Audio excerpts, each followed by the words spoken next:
की रावत मिनिस्ट्री में आप सबका स्वागत है। मिनिस्ट्री को फॉलो करें, कमेंटमेंट करें, शेयर करें।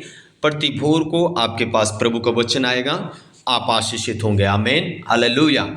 सो प्रिय भाई और बहनों, हमारा टॉपिक है परीक्षा के समय वचन के द्वारा स्थिर रहना। आमीन।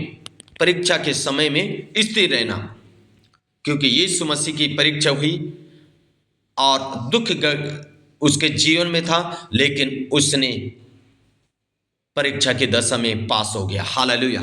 प्रिय भाई और बहनों, इब्रानियों की किताब 2 अध्याय उसका 18 पद में इस प्रकार से लिखा है, क्योंकि जब उसने परीक्षा की दशा में दुख उठाया तो वो उनकी भी सहायता कर सकता है जिनकी परीक्षा होती है। आमीन।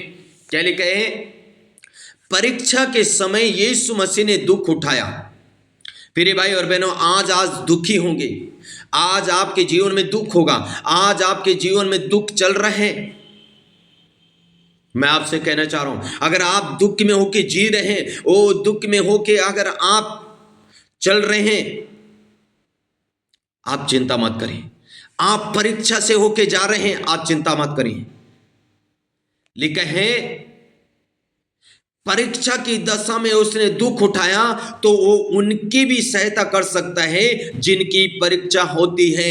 अगर आज आप परीक्षा की घड़ी में हैं, दुख की घड़ी में हैं, आओ प्रियो, मेरी ये प्रार्थना है जैसे प्रभु यीशु मसीह अपने दुख के समय स्थिर रहा, आप स्थिर रहें और वो आपकी सहायता करने जा रहे यीशु मसीह के नाम में, और आपकी सहायता होगी, आप पार होंगे यीशु मसीह के सामर्थ्य नाम में। हालेलुया।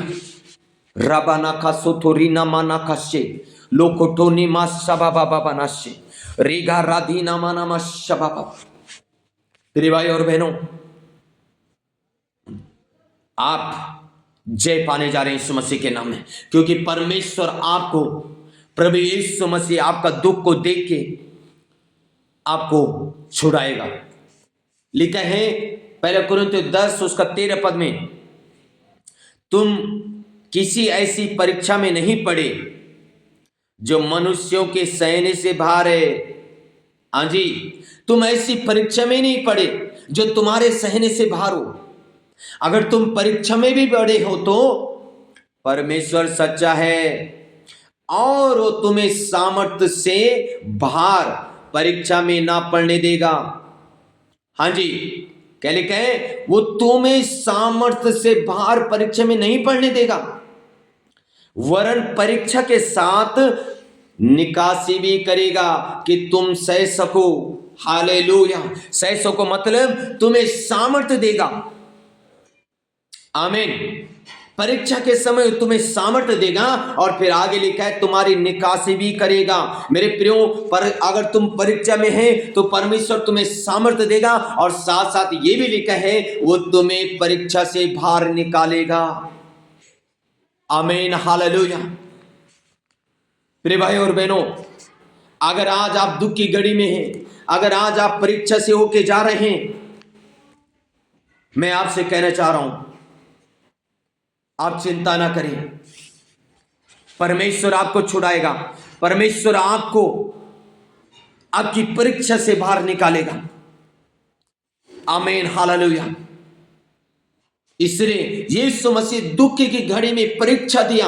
आप भी दुख में हैं, परीक्षा दे रहे हैं, आपकी परीक्षा हो रही है, आप चिंता मत करें, उससे सामर्थ्य मांगे, वो आपको सामर्थ्य देगा, और साथ साथ वो आपको बाहर भी निकालेगा।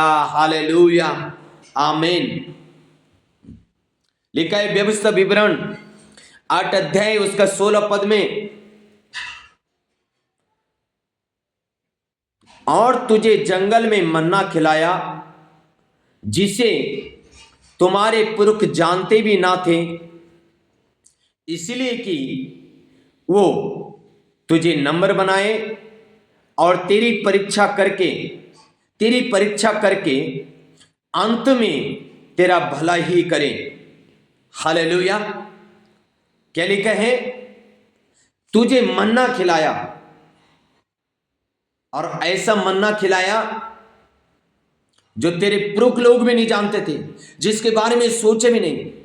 और आगे लिखा है तुझे नम्र बनाया। प्रिय भाई और बहनों, जब आप परीक्षा की दशा में हैं, इसका मतलब आप नम्र और दीन होने जा रहे हैं। इसका मतलब ये है परमेश्वर आपको नम्र और दीन बना रहा। हालेलुया, आमीन। प्रिय भाई और बहनों, आप चिंता ना करें। लिखा है इसलिए कि वो तुझे नम्र बनाए और तेरी परीक्षा करके अंत में तेरा भला ही करें। आजी, तुझे नम्र बनाए और अंत में तेरा परीक्षा करके तेरी भला करें। प्रिय भाई और बहनों, यूसुफ की परीक्षा हुई। जब यूसुफ की परीक्षा हुई, अंत में यूसुफ का भला हुआ। अंत में यूसुफ एक प्रधानमंत्री बन गया। आमीन, हालेलुया।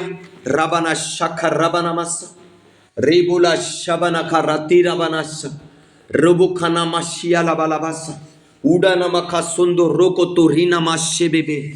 प्रिय भाई और बहनों, यूसुफ गड्ढे में गया, परमेश्वर ने सामर्थ दी। यूसुफ जेल में गया, परमेश्वर ने सामर्थ दी और उसकी परीक्षा करके अंत में यूसुफ को प्रधानमंत्री बना दिया। आमीन, हालेलुया। आप भी प्रधानमंत्री बनेंगे।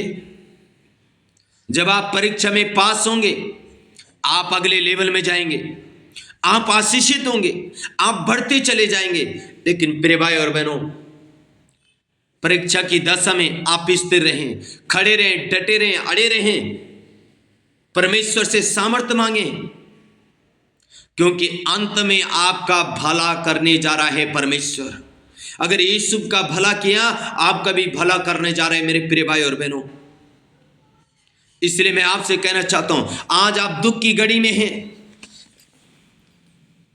और आप सोच रहे मेरे जीवन में दुख ही दुख है। हमने वचन पढ़ा इब्रानी 2:18, जिसने दुख की घड़ी में दुख उठाया। अगर आज आप दुख उठा रहे हैं, वो आपकी भी सहायता करने के लिए तैयार है। इसलिए प्रिय भाई और बहनों, चिंता ना करें, डरे ना, घबराए ना। वो आपकी सहायता करने जा रहा है यीशु मसीह के नाम में। आपकी सहायता होगी, क्योंकि यीशु मसीह परीक्षा देके पास हुआ। आप भी को भी परीक्षा देके पास होना है। जब आप परीक्षा देके पास होंगे, आप अगले लेवल में जाएंगे। प्रिय भाई और बहनों, उदाहरण के लिए हमारे बच्चे स्कूल जाते हैं, वो बिगर परीक्षा के दिए हुए पास नहीं होते।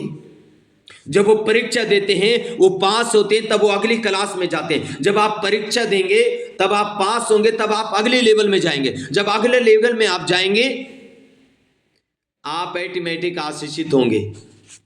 हालेलुया। आप हरा भरा होंगे, आप फलवंत होंगे, आप बढ़ते चले जाएंगे, क्योंकि आपने परीक्षा दी है। जो बिना परीक्षा का पास होना चाहता है, वो कभी आशीषित नहीं हो सकता। हम सोचते हैं हमारे जीवन में दुख क्यों आया। इसका मतलब परमेश्वर हमें नम्र और दीन बनाना चाह रहा है। इसका मतलब यह है कि परमेश्वर हमें फलवंत करने जा रहा है। इसका मतलब यह है अंत में परमेश्वर हमारा भला करने जा रहा है।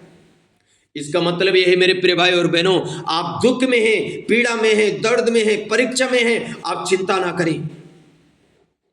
वो आपकी सहायता करने जाएगा यीशु मसीह के नाम में। आमीन। रीबा का रातुरी नामा का सुंदो रोको रोको तीन नामा का शीखे रीबा लबाशा। प्रभु, हम प्रार्थना करते हैं आज की सुबह के समय, जो लोग दुख की समय में प्रभु पीड़ा में यूसुफ के जैसे, हालेलुया, हम प्रार्थना करते प्रभु, आप उनका दुख को देखे, उनका दर्द को देखे प्रभु, आप उनको छुड़ाए परमेश्वर, आप उनको बाहर निकाले परमेश्वर, आप उनकी सहायता करें परमेश्वर, आप उनको आशीषित करें यीशु मसीह के नाम में। आमीन, आमीन। सो के गॉड ब्लेस यू ऑल।